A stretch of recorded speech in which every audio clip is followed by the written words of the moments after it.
So welcome to Life Lessons with Dr. Cunningham, where who you are matters more than what you do. This channel features high-level professionals who share their lived experience and lessons learned. Thank you for watching today and welcome. Hey everyone, how's it going? Welcome, Dominique, to the channel. We're going to share a little bit about you and then we're going to go right into the show. Okay. So Dominique started her channel in 2010 on YouTube, and that was on a whim. Right. She was a college student looking for ways to save money and still do her hair on a budget. She watched countless videos, learning new tips, and finally decided to take the plunge and post her first video in 2010. She graduated college in 2013 and became a nurse, and then took a small hiatus and returned in 2016.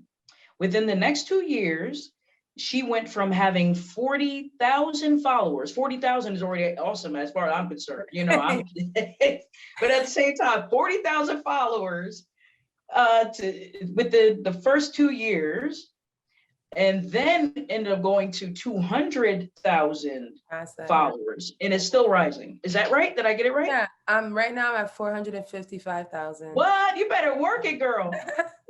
I ain't even mad at you. That's awesome. $500,000. That's what I'm saying. Oh, 500,000. That's awesome. Right. Crazy. That's awesome, sincerely. And then so today she's a full-time lifestyle influencer, also a recent graduate of nursing school. So multiple things going on at one time. Yeah. That's Black excellence. I always like to say it. And then her career has allowed her time and freedom to invest in herself and enjoy her life. And that's awesome. Yeah. Sincerely. That's constant self-care. Right. And I think that's great. Even as a clinician, being able to have time to focus on just continuing to, build up like your life, do what you would choose to do at your own pace and at your own time. I think that's great. And so welcome to the channel. And I thank you so much for being a part of Life Lessons with Dr. Cunningham. And so what I'd like to ask you first is to share, how did we meet? Like, do you recall when we met and how we're connected now? Okay, so I met you through your sister, Sarah. So me and Sarah actually went to nursing school together. We started in 2012 and we both graduated in 2013. But I met you through Sarah, and Sarah became like one of my really, really, really good friends. Like we went through nursing school, all the crying, all the hard times, and then like we're still friends till this day. I honestly feel like I met all the good friends in nursing school, but like that was my first ever school friend that I met as an adult that I'm still friends with till this day. But that's how I met you. That is awesome. Yes. I have a fabulous family. I just have to say that. So my sister Sarah is definitely awesome and a great nurse.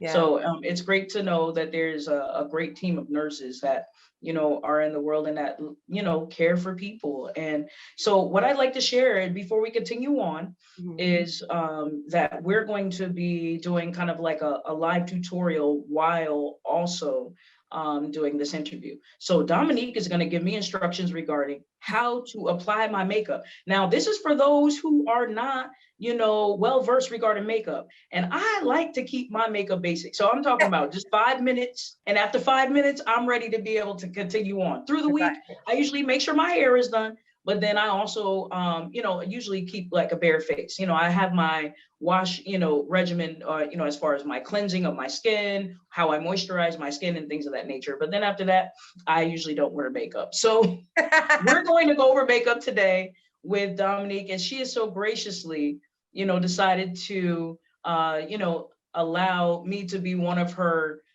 clients during this particular episode. So thank you so much, Dominique. You're welcome. I look forward to learning, something new from you today.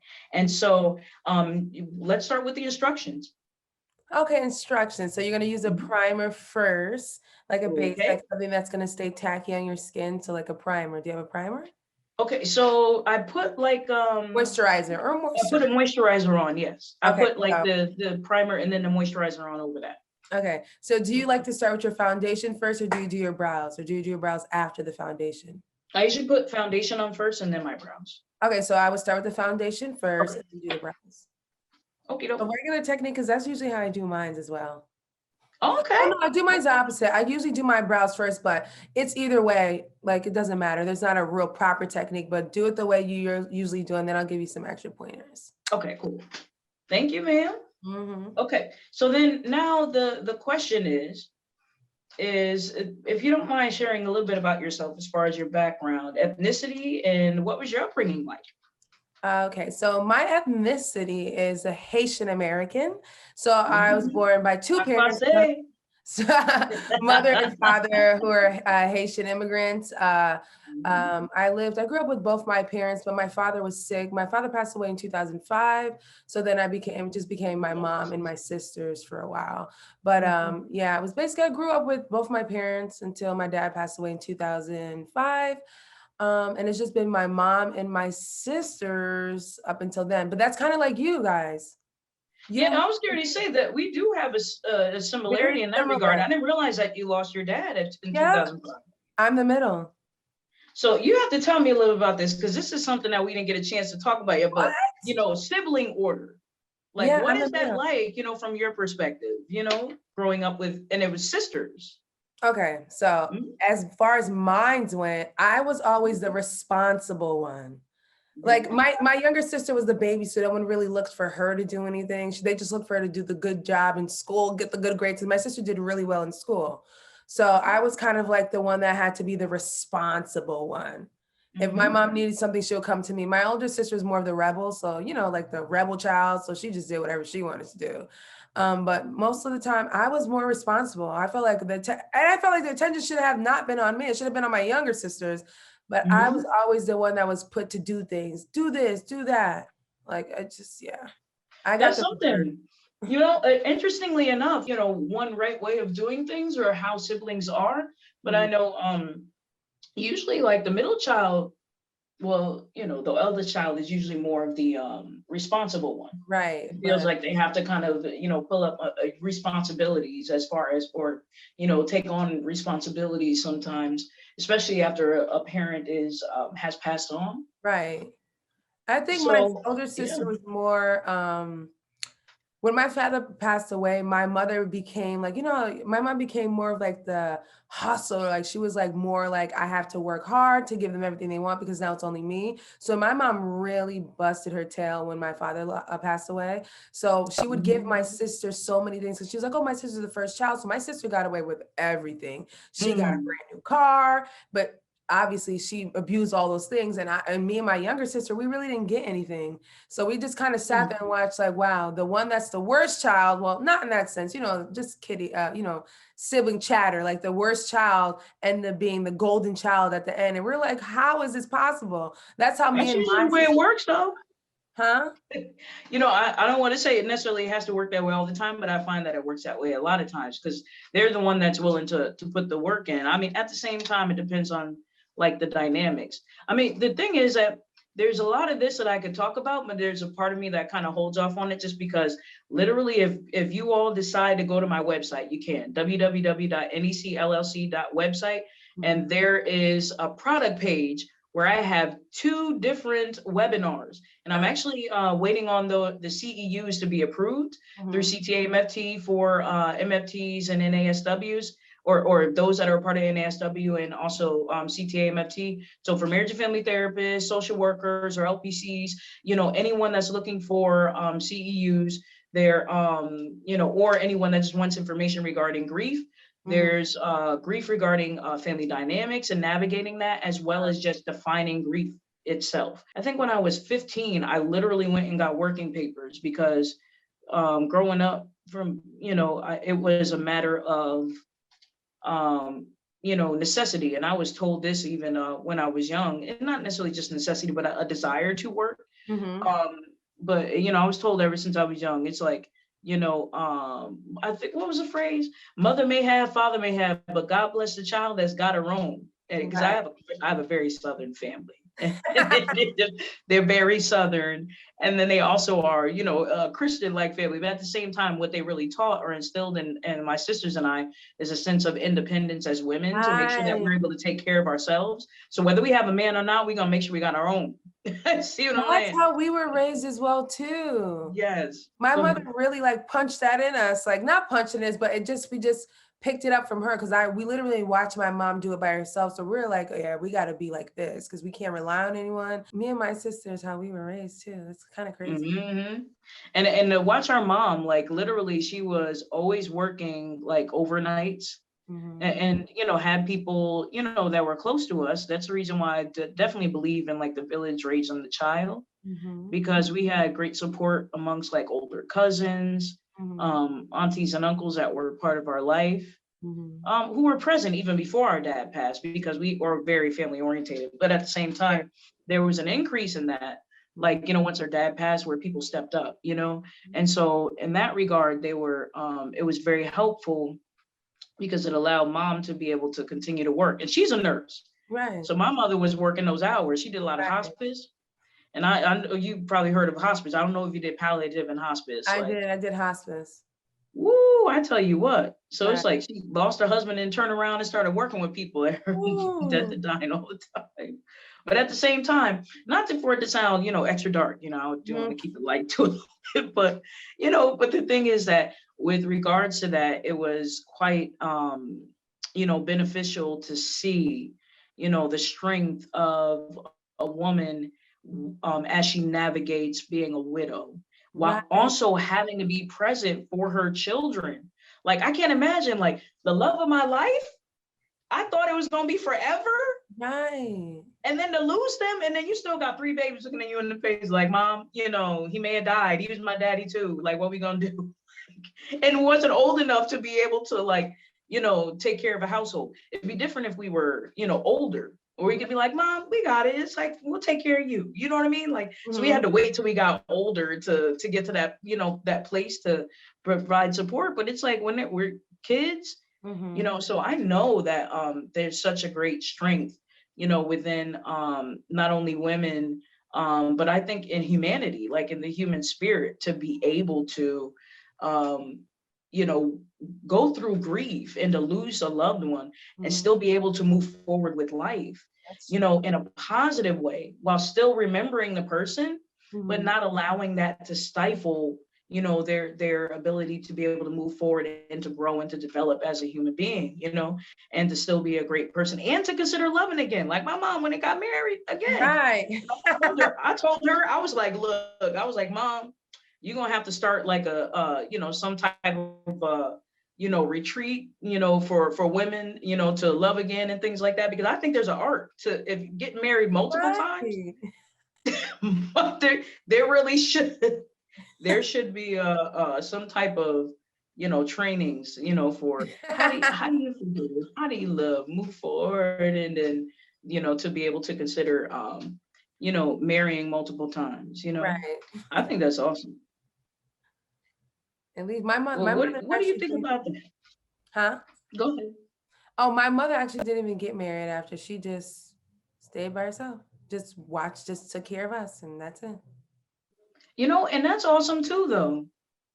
I think it's like it shows devotion too, because I've met more women that once their spouse passed away, that they chose not to remarry, but you could tell like their heart was really with the spouse that Mm-hmm. passed away.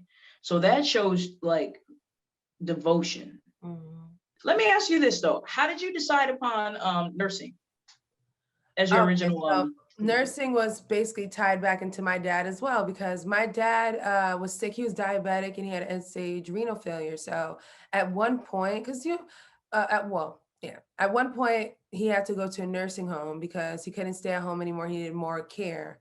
And then he had ended up having like a stroke, so he couldn't walk, so he had to get rehab, and he stayed at a nursing home. So I used to go to the nursing home every single day. I would go by myself, and at that, I was maybe like 12 or 11 years old. So I used to go to the Wow. nursing home by myself. My mom would drop me off and I would just stay there with him all day. So I just kind of watch and observe the people around and stuff like that, and the people giving him meds. And I was just like, it's not bad. It's interesting. They're really nice. They talked to me, the nurses that were working in staff. And even when my dad was at the hospital right before he passed away at the hospital, the nurses there, they were really, really nice. So I'm like, I've been here a long time. I watched how they take care of my dad. I even went to dialysis with my dad one time, and It was a nice experience, nothing crazy. I stayed in the waiting room, but I still went with my dad. I was like a young kid. Got in the car with my dad early morning because my dad used to go to dialysis at like 6 a.m. in the morning. And I was like, I want to come. So he was like, okay, let's go. And I went with him to dialysis. I just sat there. They were really nice. I just built a relationship with nursing like over the years as growing up as a kid because my dad was in and out the hospital. And that's how I kind of found like the love for it. Like, okay, I can help other families out, you know, just being a positive person in the light of tragic things happening. So I was just like, you know, I want to be a nurse too. I want to do this. And honestly and truly, I'm not working as a nurse now, but I love it. Every time I worked, I loved it. I love the patients. I love the residents. I love the pediatric patients. Everyone that I worked with, I really, really liked it when I was at work. I actually do miss it though, a lot. I do. Yeah. Yeah, thank you so much for sharing that. You know, I could tell that you have a heart for people, but you know, and it shows, you know, even through your YouTube channel and being an influencer. You know, the thing is that, you know, one thing I know for certain about nursing, and this is like a technical term, and I know you know it, but you know, I learned it from my mom, you know, having bedside manner. Right. And, you know, and so literally like having that bedside manner, and that has to do with literally how you interact with the patients and having a, you know, a particular,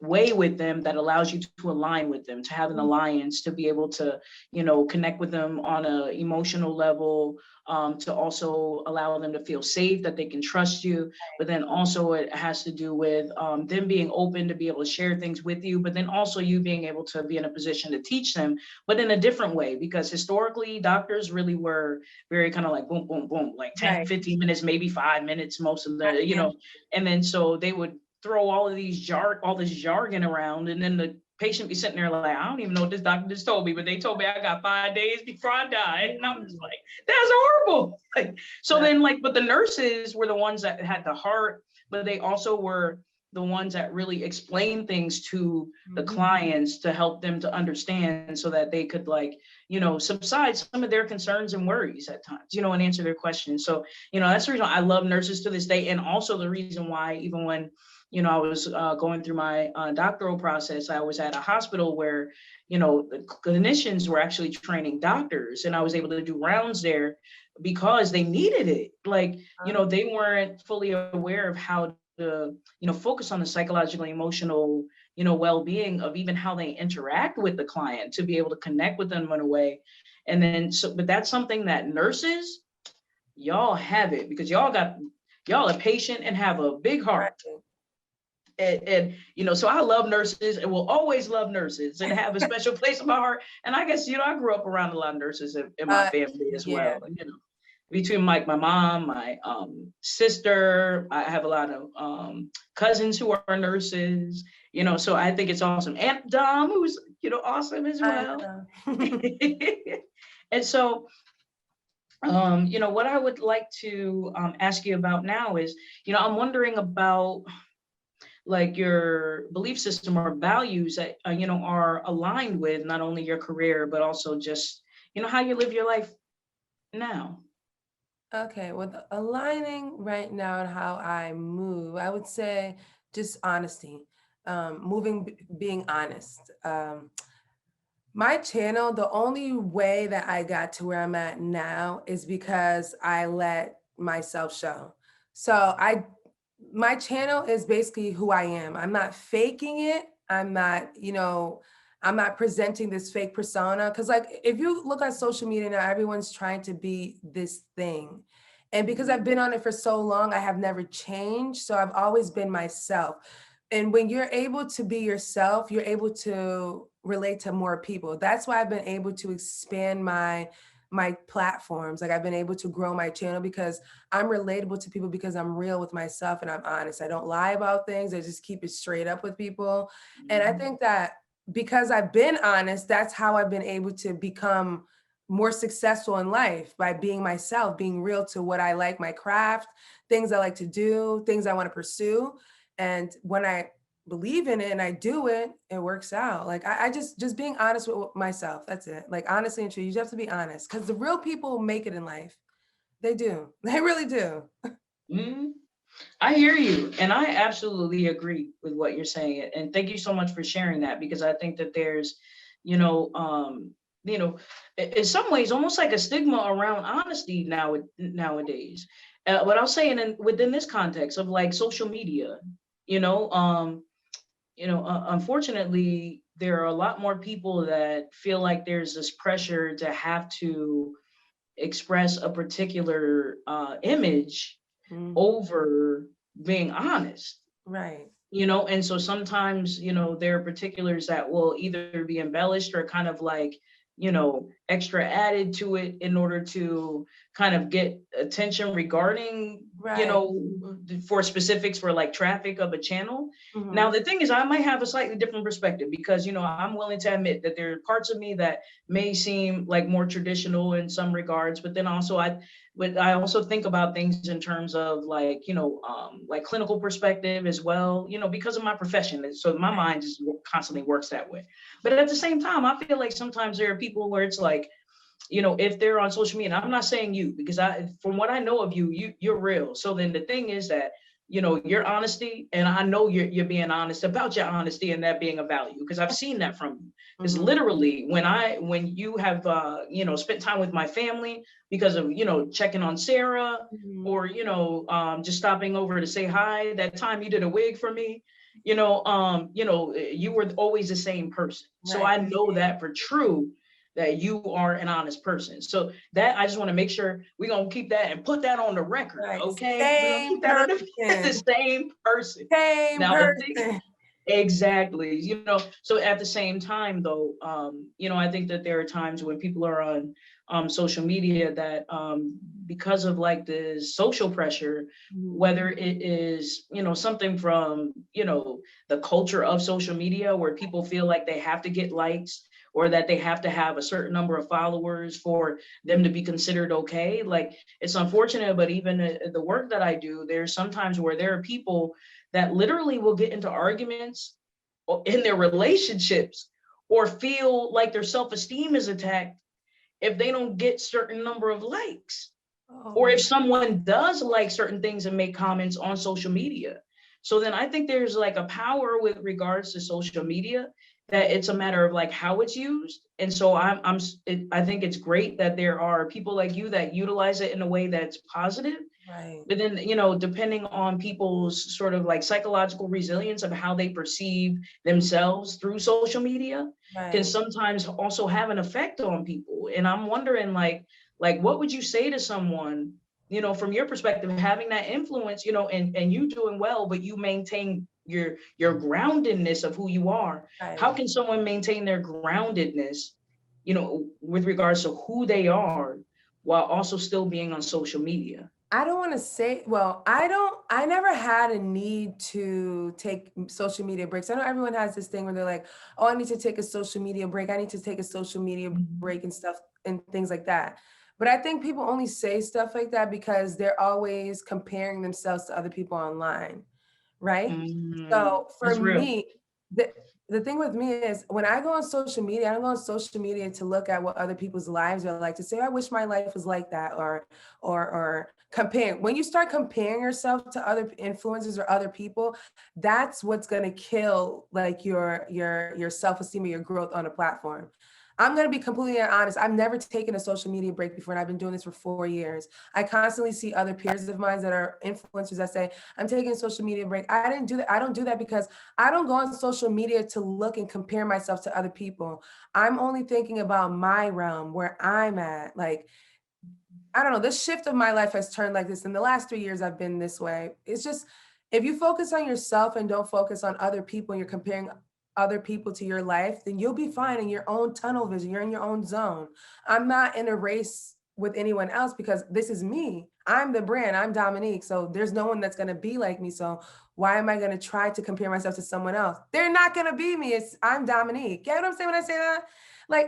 I feel like if you're on social media, people who have issues with social media and have issues with like finding this attachment to it, it's because that's their identity. This social media is not my identity. Like, I know who I am. It's when people That's have an right. You're identity. preaching, girl. You know what I'm saying? If you have an identity, if this is your identity, this is your whole life. Like, this is not my whole life. That's why I go back to school and have another education.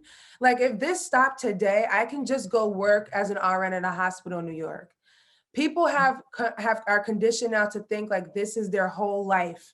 This is the all end. If you think like that and you don't have another plan, or your focus is all put into this one, it's going to drain you. And my focus is not all in this. It is because it's my career, but I also have other things that I do, other careers, other paths that I'm into. So I'm not really wrapped in it like this. And I'm never looking for anyone else but myself. You feel me?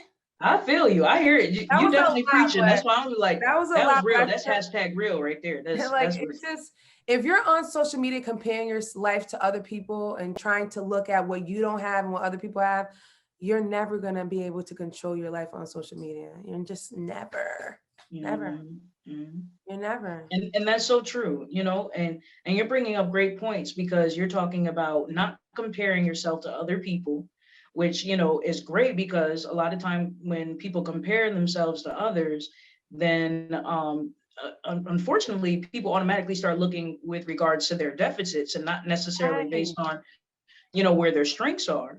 But then also too, you brought up a valid point too, which is make sure that social media is not what controls your life, and that to recognize that social media is not your life. And in some ways, I've heard it being said before too, and I agree with this particular perspective, is that social media is a platform that's a virtual platform. Right. Don't make virtual reality your reality. Right. And so I completely agree with what you're saying. I'm like, I want to give you 2 snaps. Yeah, it's people are so caught up. It's sincerely, like, I think that's awesome, because, there are a lot of young people that are influenced a lot by what's happening, on social media. And unfortunately, there are situations that have led to really detrimental situations because of social media. Right. And so for people to understand that their entire life is not based on social media, and also to understand that, their psychological and emotional, ups and downs don't have to go along with what occurs on social media. So like, I'm wondering, like, what's your perspective when someone provides feedback that's not like positive feedback? Like, tell me a situation or a time where somebody said something, you were like, they really didn't have to say that. That was extra petty. Like that, they went sideways. Like, on my channel, because I have Instagram, you'll get like random things, but YouTube is kind of more where you get like really random comments because I have more of a following on there. I don't really get that much negative feedback. I'll probably get like maybe one random comment, maybe like once in a while. I don't really get that type of negative comments. And even if I get it, the thing about it is like the person that leaves those comments, they're just, they want a reaction from you. They want you to see the comment. They want you to say something back to them. They want to get you upset. I just ignore it and go about my business. There is sort of this trend regarding millennials, and research from the Pew found that households headed by millennials with bachelor's degrees or higher actually earned like a median of roughly like 105K annually. Now, at the same time, though, baby boomers without degrees were earning between 51 and 54,000. Now, millennials that just had high school educations earned maybe about 49,000. Oh. Now, the baby boomers who only had a high school education, or actually, had degrees, were earning maybe between 80,000 and 95,000. Now, that's with consideration of the times, but then also there is a lot more debt that millennials have because of more schooling and a lot more that's required of them.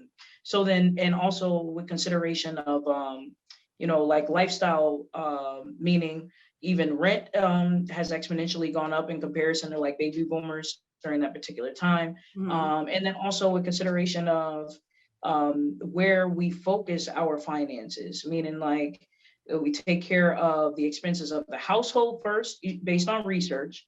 And then from there, then we take care of things like healthcare, we consider things like that being very important in comparison to baby boomers, where they did not really consider that as important at a particular time. Yeah. But then we also focus our finances on saving and our financial goals. So we're a lot more likely to focus on how we can have money for retirement, things of that nature. So then what I would like to ask you, since you're, millennials are really, in comparison to baby boomers, even though I think baby boomers are great, my millennials think, forward regarding finances. What tips do you have regarding like saving money and, and paying off debt? Well, okay, so I'm debt free. So I've been debt free for about like Yes. 2 or 3 years now. And speak that over my life. I'm gonna manifest it in a minute. I've been debt free for like 2 or 3 years now. And financially, this is how I do mine because I'm an influencer, so I make different amount of money every single month. So I usually spread my money out where I know how much my bills are, and then the revenue that I just have extra revenue. But what I started doing is doing more 401ks. Like I have like 2 401ks. I started investing in stocks. Like this year, I made like $16,000 in stocks. I don't know if we're supposed to talk numbers in here, but I'm just saying. But another thing that's been really popular that I think millennials should really get into, and even the Gen Zs, if you have like a little bit of money, even if you get your income tax, you can drop $500 in stocks, buy Bitcoin, buy Dogcoin, buy all that type of cryptocurrencies, whatever it is, because honestly and truly, this stuff keeps rising. And even if you just put $500 or $100 into it, or even $25, in a few years, it'll be at a different amount. And I started investing during COVID. So I started putting money in Robinhood during COVID, and I started doing that. That's the app I use too. And it works. So I started doing investing. I started doing 401ks. Like I said, because I'm a freelancer and I'm independent, I have to save my money because I don't have a job where they'll give you like insurance. I pay my own insurance out of pocket. So I have to have more of like a structured setup when it comes to me paying my bills and stuff like that and saving because I don't have like a 401k from a regular 9 to 5 job. So I have like different savings accounts, plus I have like 2 401ks just to maximize how much money I can save because I'm working by myself. So I just have to do the best I can. Plus, I'm someone that's really frugal. And because I'm an influencer, I get a lot of things for free. So I don't really purchase things. So I'm able to save more money that way because I get my hair for free. I get my outfits for free. So the only thing I really do is pay for travel, but that's also an expense written off of my taxes because it's part of my lifestyle. So it all works out. You have to be smarter. I really think people should start invest like doing stocks. Even if you don't know about it, you can go to a financial advisor. They'll talk to you about it. I also have a financial advisor as well too. They can talk to you about it and like tell you what to buy what stocks to buy into and stuff like that. So I definitely think like moving into 2022, people should really start looking into stocks and investing. What's the greatest life lesson that led you to where you are today? Okay, well, this will be like, no, I guess it is a life lesson. It has to do with Sarah, how I ended up becoming a full-time lifestyle influencer. So I was working at, this is when me and Sarah are doing a private case for someone. And I was texting Sarah during a snow night, and this is karma for me. This is what I get. I was texting Sarah during a snow night because my boss wanted me to do like a 24-hour shift, and that's against the law. So I was texting Sarah and telling Sarah, oh, like this is against the law. And I accidentally sent the text to my boss, right? So she texts me back, and it wasn't anything insulting. I just said, this is against the law. You can't have someone working 24 hours, which it is. You can't do that. I even looked it up and everything. So I was right on point. But I accidentally sent it to my boss and said it's Sarah. So at that point, she already saw it. There wasn't anything I can do. So she texted me and she was like, okay, I see she texted me something that was like, okay, I know tomorrow's going to be my last day. So she comes in the next day, she hands me my check and says, we won't be needing you anymore. Usually like when you get like dropped from a job or fired from a job, there's like this feeling of like total doomsday. Like, I don't know, you feel like it's going to be doomsday when you get fired from a job. But for some reason, when I left the job, I said goodbye to the guy that I was taking care of. And I just walked out. Like, I just walked out and I got in my car and I just was like, okay. And like literally, like, you know, when like I'm not, anyone who's ever gotten left from a job, like, you know, you go to your car and you're like bawling in tears, like, oh my God, I have no job. What am I gonna do? But I didn't have that feeling. So I left the job. I waited a few days and I got this random Google AdSense check from like YouTube. And I check it and it was like $632. So I'm like, okay, I didn't really do anything this week. So, or I wasn't really putting videos up. So I'm like, how did I get $600? So I was like, okay, fine. So I got $600 for this. So let's see what I can do if I just put a little bit more effort. Mind you, I didn't have a job. So I literally left that job. A few days later, I got a random check. So I realized that if I put videos up, then I could acquire money. So at that point I said, okay, I'll drop everything I have and I'll just do this. And that's exactly what I did. It was kind of like a karma thing. I talked too quick, was talking too slick, but maybe at the end of the day, it wasn't my plan to stay there. You know, like maybe I wasn't meant to be at that job, because the way I left a job so calmly like that, I was just like, why am I not crying? Like, why am I not like distraught? I was okay. But then I thought to myself after, like, I wasn't supposed to be there. Like, this was where I was Yeah, supposed to be. that story is awesome because it really does let me know that, there's this strong sense of intuition within people when they really do pause and kind of listen to it. And then there's usually a gut response, or like what I call like an internal GPS that lets you know, like, this really isn't meant for me, or yes, this is meant for me. And then, to be able to then move along with it. And then that really is like a move of faith to be willing to follow through with it. You know what I mean? And then from there to see the results of it, that's true manifestation. Right. I think that's awesome. That's awesome. And I'm so glad that you did. I mean, because you talking about what, almost 500,000 followers? Right. That was a leap of And faith. so that is a career. That's a career, So I would always say that a career over a job, because, a job is, Right. someone can be replaced, but a career, wherever you go, that's where the career is. And, you have such a positive, attitude.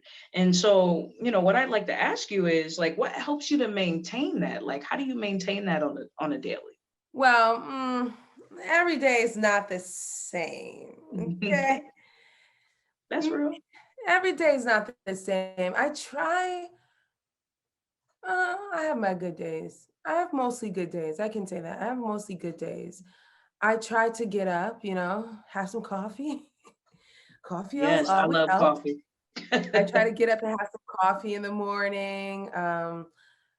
Just listen to music. I try to, especially when I know on the weekends, I like to really like relax, but especially on Mondays, I treat my life, even though I work for myself, I'm a lifestyle blogger, I treat my life like a 9 to 5. So I try to make it as 9 to 5-ish at home as possible. So I try to have a routine, just like you would have a routine when you go to work. Mhm. So if I set myself up with like a routine every day, then I can stay like if I have this nice calming routine, a little coffee, light Mhm. music in the morning, aesthetics, then I'm able to Mhm. have a good day. But then if it starts off, I'm not gonna lie, I have a few days where I'm just not, like all there. I'm tired, mostly tired because I'm up editing videos, but I try to stay as positive if I can. I don't know. But I think pretty much I stay as positive as I can. Because I do have a lot of things going on. If you watch my vlogs, you know. Watched who was it? Bill Gates documentary on Netflix. hmm And he literally every year has like a what did he call it? I forgot what he called it, but like a reading week essentially, where it's like an entire week he goes away and he literally just reads and focuses on his vision for the next year. So he literally comes up with, like, what social, ill is he going to focus on, the solution for? Uh-huh. What is he going to do next with Microsoft? And he writes all of these plans and all of that, like, within the course of a week. Now he of course goes away and things like that throughout the year, Mhm. but so then I started, and yeah, what's your favorite song, or who's your favorite artist Current favorite song? at any Current my point in time? My current favorite song right now would have to be Doja Cat's song from her new album called You're Right, featuring The Weeknd. Ah, great song. Now, what's your favorite book or author? Oh, I love J.K. Rowling. I love the whole entire Harry Potter series. I was a big fan growing up. I'm a millennial. We love Harry Potter. That is awesome. That's awesome. Now, I'm not even gonna lie, I didn't read any of the books, but I loved all the movies though. Oh, I read all the books. Now that's very that's an avid reader. Now the thing is, I like to read, but I tend to read more like nonfiction. I think Nancy Drew is the only fiction that I like to read. Like, you know, spy stuff. I think it's kind of cool because I like ID channels stuff and, like, you know, I series of love that. like crime shows and stuff like that. Me too. Your favorite way to de-stress? Favorite ways to de-stress. I like massages, spa days. I like that a lot. Maybe like a foot massage, a nice back massage, or even just like a long 60-minute massage. I'm into that kind of stuff. Love it. And then how about your favorite quote? Oh, I always use this one. You can't be an original if you haven't been duplicated. Where's your favorite place you've traveled? Aruba. Cool. And then what's one thing you'd like to do that you have not done yet? One thing let's see, what do I want to do? I travel a lot. Oh, I haven't done, well, I guess buying a house. I want to build a house. I guess that's one thing I haven't done yet that I plan to do it soon, but I want to build a house. I have this whole house building experience that I want to do, like a fresh house. Yeah, I want to build a house. Cool. And you know, that's it actually for the question. So grateful that you decided to even be on the channel today, sincerely. And then you're so my face is complete now, and I think you are one of the best teachers that I've ever had regarding my makeup. And you know, I thank you so much for being a part of Life Lessons with Dr. Cunningham today. Is there anything that you would like to share, like any closing thoughts? Or thank you guys for having me. Make sure you guys go ahead and follow me on YouTube. Dominique A is the channel, and also follow me on Instagram at official Dominique A. Go on and subscribe, and thank you so much for being a part of Life Lessons with Dr. Cunningham, and have a great one. Bye.